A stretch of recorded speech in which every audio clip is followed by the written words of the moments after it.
প্রথম প্রশ্ন হলো, ইতিকাফ ভেঙে যায় কি কি কাজ করলে? রমজানের তারাবির টাকা উল্লেখ করে মসজিদে টাকা তোলা হয়, এটা শরিয়া দৃষ্টিকোণ থেকে সঠিক কিনা? কোন কোন সম্পদে জাকাত দিতে হবে এবং কত শতাংশ করে জাকাত দিতে হবে? শবে কদর পাওয়ার সহজ উপায় কি? শবে কদরের নামাজ ও দোয়া আছে কিনা?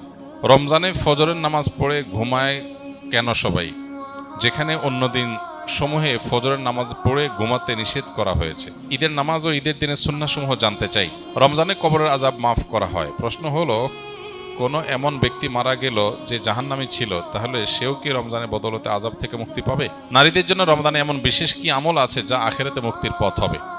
ইফতারের অনেকে অসুস্থ, এমত অবস্থায় ইতিকাফে বসা জরুরি নাকি পরিবারের খেয়াল রাখা জরুরি? রমজানের অর্ধেকের বেশি দিন অতিবাহিত হয়ে গেছে, বাকি অর্ধেকেরও কম সময় আমাদের সামনে আছে। এমনিতেই কিয়ামত যত নিকটবর্তী হবে, সময়ের বারাকাহ তত কমে যাবে। নবী সাল্লাল্লাহু আলাইহি সাল্লামের হাদিসে সেরকম ভবিষ্যৎবাণী করা হয়েছে। তাকারাবাজ জামান, মাস সপ্তাহের মতো দ্রুত পার হয়ে যাবে, বছর মাসের মতো অতিবাহিত হয়ে যাবে। এভাবে প্রতিটা সময় দিন যত অতিবাহিত হবে তত সংকীর্ণ হয়ে যাবে, সময়ের বারাকা খুঁজে পাওয়া যাবে না। দেখতে দেখতে দিন পার হয়ে যাবে, দিন পার হয়ে রাত চলে আসবে, রাত পার হয়ে সকাল চলে আসবে। এভাবে জীবনটা খুব দ্রুততার সাথে ক্ষয় হয়ে শেষ হয়ে যাবে। আর মূল্যবান এবং দামি সময়গুলো আরো দ্রুততার সাথেই শেষ হয়। তো রমাদান মাসের যে দিনগুলো অতিবাহিত হয়ে গেছে, এই দিনগুলো এত দ্রুততার সাথে অতিবাহিত হয়েছে যে আমরা অনেকে ভালো করে টেরও পাই নাই যে কখন রমজান শুরু হলো, আবার শেষ হওয়ার দিকেও গড়িয়ে পড়েছে। তো এই জন্য আমল আগামীকাল করব, পরশু করব, সামনের সপ্তাহে করব, শেষ 10 দিন করব, লাইলাতুল কদরে করব, এরকম কোনো অপেক্ষায় না রেখে বরং আমল যখন আল্লাহ তাআলা তৌফিক দিয়েছেন, নিজের ভিতরে বোঝ হয়েছে, যখন রমজানের ফজিলত এবং মর্যাদার কথা অনুভব করতে পেরেছি, উপলব্ধি করতে পেরেছি, তখন থেকেই আমল শুরু করা দরকার। আল্লাহ রাব্বুল আলামিন আমাদেরকে রমাদানের অবশিষ্ট প্রতিটা মুহূর্তকে সর্বোচ্চ কদর করার তৌফিক দান করুন। প্রিয় ভাইয়েরা আমার, রমাদানের এই ফজিলতের এবং মর্যাদাপূর্ণ এই সময়গুলো যদি আমরা সঠিকভাবে কাজে না লাগাতে পারি, তাহলে সেটা আমাদের জন্য চরম হতভাগ্যের কারণ, এবং সেটা নবী আলাইহিস সালামের অনেকটা বদদোয়ার কারণ হতে পারে, যেটা অত্যন্ত ভয়াবহ ব্যাপার। আর এই সুযোগ হাতছাড়া হওয়ার পর আর জীবনে কোন সুযোগ আসবে? এই রমজান আবার 11 মাসের আগে আর আসবে না। সারা বছর 11 মাসের অন্য কোনো সময়ের আমলে রমজানের সাথে তুলনাযোগ্য না। এজন্য এই মাসের অতিবাহিত হওয়া দিনগুলোর যে ক্ষতি হয়েছে, যে ঘাটতি হয়েছে, যতটুকু আমি পিছিয়ে পড়েছি, সেটাকে পুষিয়ে নেওয়ার জন্য এখন থেকে সংকল্প করি, শপথ করি, পণ করি, নিয়ত করি। আল্লাহ আমাদেরকে তৌফিক দান করুন।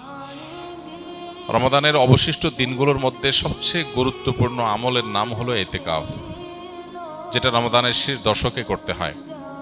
ইতিকাফ অবশ্য রমজানের প্রথম দশক, মাঝের দশক, এই দিনগুলোতেও করা যায়, একদিন 2 দিনও করা যায়, কিন্তু মাসনুন যে ইতিকাফ নবী করিম সাল্লাল্লাহু আলাইহি সাল্লামের রমাদানে, সেই প্রতিষ্ঠিত সুন্নাহ নবী সাল্লাল্লাহু আলাইহি সাল্লামের রমাদানে, সেটি হলো রমজানের শেষ দশকে ইতিকাফ করা। শেষ দশকের ইতিকাফ সম্পর্কে মা আয়েশা রাদিয়াল্লাহু তাআলা আনহা বলেছেন, কানা নবী সাল্লাল্লাহু আলাইহি সাল্লাম ইয়াতাকিফুল আশরাল আওয়াখির মিন রমাদান হাত্তা তাওয়াফাহুল্লাহ।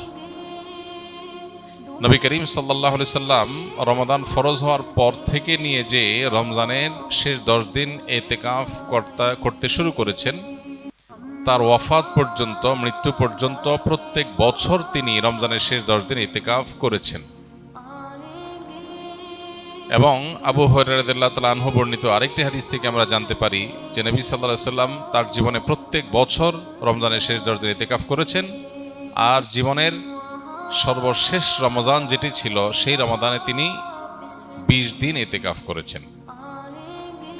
যে আমলটি প্রিয় নবী সাল্লাল্লাহু আলাইহি সাল্লাম জীবনে কোনো বছর, কোনো রমজানে একবারও ছাড়েননি, আমাদের সমাজে বেশিরভাগ মানুষের জীবনে সে আমলটি জীবনে একবারও করা হয়নি। এর চেয়ে বড় দুর্ভাগ্যের বিষয় আর কি হতে পারে?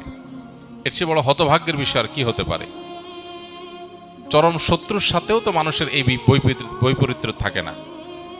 এরকম বৈপরীত্য নবী সাল্লাল্লাহু আলাইহি সাল্লামের সাথে আমাদের আচরণগত, আমলগত বৈপরীত্য আমরা সৃষ্টি করে ফেলেছি। এই জন্য আমরা নিয়ত করে নেই, আল্লাহ রাব্বুল আলামিনের কাছে তৌফিক কামনা করি, আমরা ইনশাআল্লাহ রমজানের শেষ 10 দিন ইতিকাফ করব। ইতিকাফ মানেটা কি? ইতিকাফ শব্দের অর্থ কোথাও নিজেকে আবদ্ধ করে ফেলা, নিজেকে বন্দী করে ফেলা। ইতিকাফের মূল কথা হলো রমজানের এই দিনগুলোতে যখন আমরা ইতিকাফ করব, এই দিনগুলোতে আল্লাহর ঘরে মসজিদে নিজেকে আটকে ফেলা, আবদ্ধ করে ফেলা। দুনিয়ার মানুষের কাছে মানুষ বিভিন্নভাবে চাইতে পারে। চাওয়ার চরম সীমা হলো, চাওয়ার সর্বোচ্চ লেভেল হলো যে কারোর গেটে গিয়ে বসে পড়া, পাও ধরে বসে পড়া, যে না দেওয়া ছাড়া যাচ্ছি না, যে কোনোভাবে আদায় করার জন্য পণ করা। আল্লাহ রাব্বুল আলামিনের কাছে আমরা সারা বছর দোয়া করি, মুনাজাত করি, চোখের পানি ফেলি তৌফিক অনুযায়ী কম বা বেশি, কিন্তু ইতিকাফের আমলের মাধ্যমে মূলত আল্লাহ রাব্বুল আলামিনের ঘরে এসে কাঁথা বালিশ নিয়ে, গাট্টি বস্কা নিয়ে আমরা একরকম বসে যাই আল্লাহর ঘরে, যে আল্লাহ তোমার মাগফিরাত নিয়েই আমি যাব। কোনো মানুষের গেটে দুয়ারে বা পাও জড়িয়ে খুঁটি গেড়ে বসে যেরকম মানুষ চায়, সেই চাওয়ার ফলে সাধারণত মানুষ খুব কমই বিফলে যায়। ঠিক একইভাবে আল্লাহর ঘরে ইতিকাফ করতে এসে একদম খুঁটি গেড়ে বসে যাওয়াটা এরকম চাওয়া অনেকটা। এই চাওয়ার ভিতরে অবর্ণনীয় এক তৃপ্তি আছে, এই চাওয়ার মধ্যে অন্যরকম এক আবেগ আছে, ভাব আছে। এই আবেগটা উপলব্ধি করার তৌফিক যাদের হয়েছে তারা জীবনে কখনো ইতিকাফ ছাড়তে খুব কষ্ট হয়, ইতিকাফের স্মৃতি তারা ভুলতে পারেন না। প্রিয় ভাইরা আমার, গোটা পৃথিবীর হাজার হাজার সৃষ্টি আল্লাহর, এগুলো আমাদেরকে, আমাদের মনোযোগকে, আমাদের ফোকাসকে নানা দিকে বিক্ষিপ্ত করে রেখেছে। সোশ্যাল মিডিয়ার এই যুগে, বিশেষ করে অনলাইনে বিচরণের এই সময়টাতে আমাদের মনোযোগ হাজার হাজার জিনিস নিয়ে যাচ্ছে। আমরা যখন সোশ্যাল মিডিয়া স্ক্রল করি, আমাদের সামনে কোনো একটা পোস্ট আসে, আমরা এই পোস্টটা দেখব কি দেখব না সিদ্ধান্ত নেই।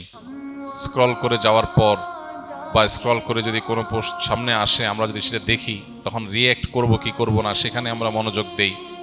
কোনো পোস্ট আমাদের হাসি উদ্রেক করে, কোনোটা আমাদের কান্না পাইয়ে দেয়, কোনোটা দেখে আমাদের হয়তো বিরক্ত লাগে, কোনোটা দেখে আমাদের ভালো লাগে। আমাদের অনুভূতি, আমাদের আবেগ, আমাদের সিদ্ধান্ত, এগুলো এত ভাগে বিভক্ত যে পরিপূর্ণ আল্লাহ রাব্বুল আলামিনের প্রতি মনোযোগী হওয়ার সুযোগ, পরিপূর্ণ আল্লাহর দিকে ফোকাস দেওয়ার সুযোগ। আল্লাহর দিকে ফোকাস তো অনেক পরের বিষয়, নিজের নফসের প্রতি ফোকাস দেওয়া, নিজের ভালোর চিন্তা করার সুযোগটা আমাদের দিন এবং রাত 24 ঘন্টা আমরা ব্যয় করে একটু বের করতে পারি না। বেশিরভাগ মানুষ শেষ কবে নিজেকে নিয়ে ভেবেছেন? বয়স কত হয়েছে, গন্তব্য কোথায়, আমার কোথায় যেতে হবে, আমি কি আসলে জান্নাতে যেতে পারবো, আমি যে ট্র্যাকে আছি সেই ট্র্যাকের শেষ মাথা কি জান্নাত নাকি জাহান্নাম, আমার নিজের কল্যাণের জন্য আমি ভাবনার সুযোগ পর্যন্ত পাই না। আমরা এত ব্যস্ত, এই বস্তুবাদী পৃথিবী আমাদেরকে এত এঙ্গেজ করে ফেলেছে, এত ব্যস্ত করে ফেলেছে, নিজের জন্য সময় দেওয়ার সুযোগটা আমাদের নাই। আমরা ব্যস্ত।